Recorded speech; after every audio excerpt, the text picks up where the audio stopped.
Next up, we have Dave Kaplan and Alex Day, the two founders of Proprietors LLC, which is a bar hospitality consulting group that emerged after the success of their highly acclaimed New York bar, Death & Co. In fact, we're pretty lucky to have them because they are on a book tour right now, as they just launched their brand new cocktail book. There you go. What a great Panelist moment. Which is based on their experience opening said bar, Death & Co. So congratulations. Thank you. Pick up your copy today. And in addition to that, they have many bars, including Honeycutt here downtown, as well as Nightcap in 151 in New York. So please welcome Dave and Alex.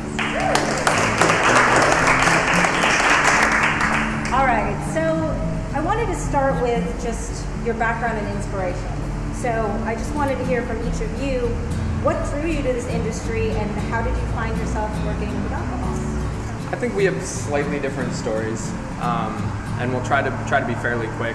I've always been taken with the romance of spirits and the mystery of what's in and behind those bottles, behind that packaging and behind those labels.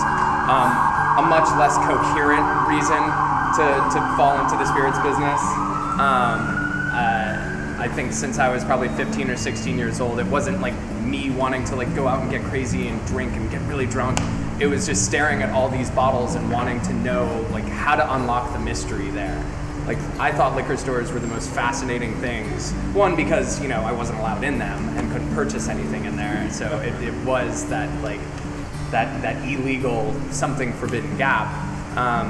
But it was a mystery and a romance to me at a very early age.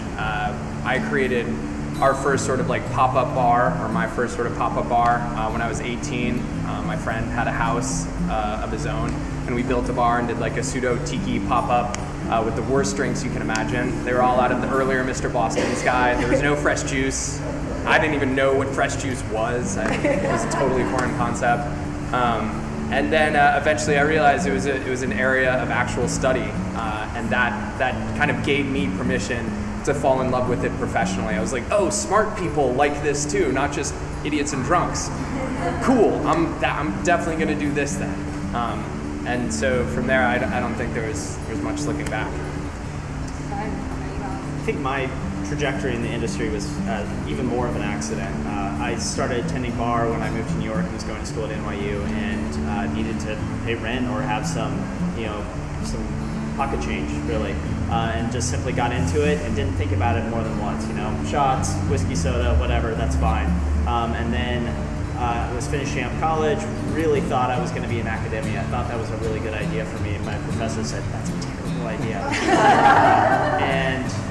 And then this bar, which I'm now a co-owner of, Death & Co., opened up around the corner from me, and it opened my eyes to all these things that I wanted to pursue in my life, art or academia or teaching. I could somehow find a way to do within booze, and that's a really crazy thing. And somehow I built a career that is exactly that.